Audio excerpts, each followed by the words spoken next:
Bonjour, je continue une série de vidéos sur les RAG. Jusqu'à présent, on a construit un RAG avec Mistral Embed pour l'embedding et Mistral Mini pour le chat, l'échange. Vous pourrez regarder la vidéo sur ma chaîne. Aujourd'hui, on va faire l'embedding avec Qwen Model et je vais vous montrer comment le faire avec Infomaniac dans une app Rails. En tout cas, avec Infomaniac, vous pourrez le faire avec n'importe quel langage de programmation que vous souhaitez utiliser. Donc, pour rappel, nous, le RAG, il se base sur les mesures d'hygiène de l'ANSI. Il y a 42 mesures et en gros, c'est son corpus de connaissances sur lequel se base ce RAG. On pose des questions, lui va chercher et on échange et il nous répond quelles sont les mesures les plus appropriées pour notre problématique. Moi, j'ai refait l'embedding complet de toutes les mesures avec le modèle Qwen. Alors, comment j'ai fait ça? Donc, je suis déjà allé sur Infomaniac. Je vous mettrai le lien ici et j'ai démarré avec 1 million de crédits offerts. Du coup, il va vous falloir créer un profil. Il faudra quand même rentrer une carte bancaire pour pouvoir l'utiliser. Par contre, l'avantage, ou plutôt du moins, tant que vous n'avez pas utilisé les 1 million de crédits, ils ne vous chargeront rien, ils ne feront rien payer. Mais il faut quand même rentrer des informations bancaires. Une fois que vous aurez fait ça, vous aurez accès à cette interface dans AI Services. Vous pourrez générer une clé d'API, un API token, et vous allez avoir un Product ID dont on va se servir après. Une fois que vous avez fait ça, vous pouvez utiliser tous les modèles qu'il y a ici. Nous, on va utiliser le Qwen Embedding. Donc, vous cliquez ici pour voir la documentation. Moi, je l'ai déjà ouverte. Et ici, il vous donne une URL POST que vous allez pouvoir utiliser pour communiquer avec leur serveur d'inférence. Ensuite, il utilise une structure d'OpenAI.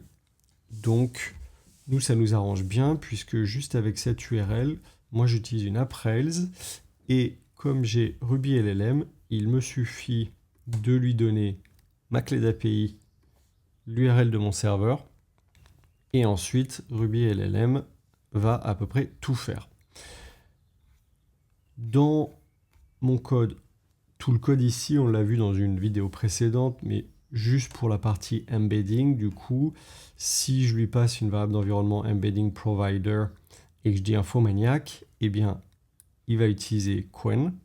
Sinon, il va utiliser par défaut Mistral Embed. Moi, j'ai fait tourner à nouveau le processus d'embedding. Du coup, on va pouvoir utiliser notre RAG et je voudrais lui poser la même question que ce que j'avais posé avec Mistral ici, c'est-à-dire que peux-tu me dire sur le nomadisme? On va faire une nouvelle conversation. Donc là, il va tourner.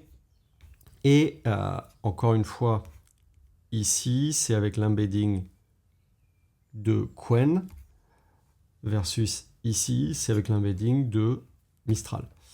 Donc ici, il me proposait la règle 32, sécuriser les connexions réseau, prendre des mesures de sécurisation des terminaux nomades, la règle 30, adopter une politique de sécurité dédiée aux terminaux mobiles, la règle 33, etc. etc.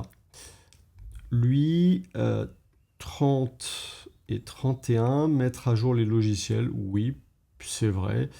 Éviter d'utiliser les équipements personnels, oui, mais il manque adopter des politiques de sécurité dédiées aux terminaux mobiles.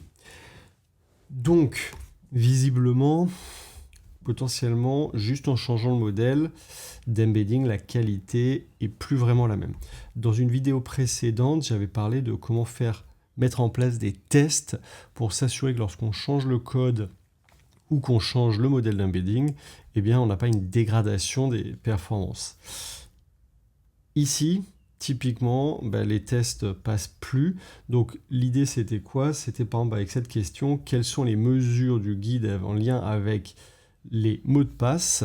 Moi, je m'attendais à ce qu'il me ressorte les mesures 10, 11, 12, 13.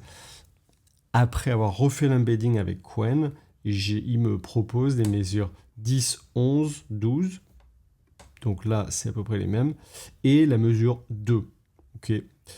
Et moi j'avais dit la mesure 13 à la place, lui il me propose le 2. Donc la mesure 13 privilégiée lorsque c'est possible une authentification forte, ça me paraît être assez en lien avec quelles sont les mesures du guide en lien avec les mots de passe.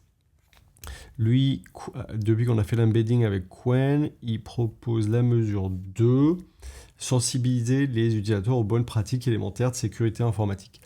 Alors c'est pas complètement faux, mais ça me paraît un petit peu moins pertinent que la mesure 13 qui était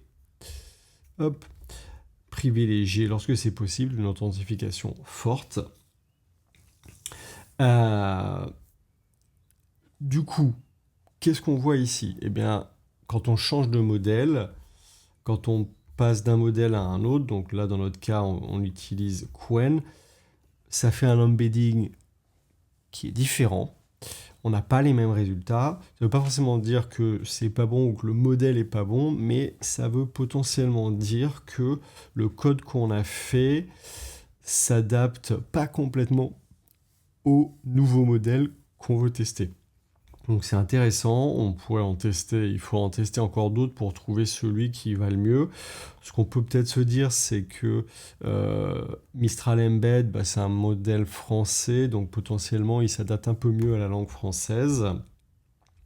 Dans tous les cas, ce qui me ressort là avec Qwen, c'est pas non plus déconnant, mais c'est vrai que on voit que la qualité est pas aussi bonne que ce que j'avais avec le premier modèle.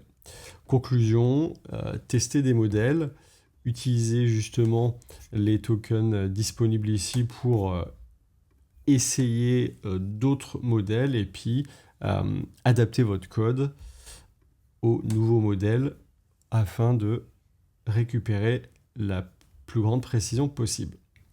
J'espère que ça vous a plu, continuez de me suivre sur Cocoricodo et à bientôt.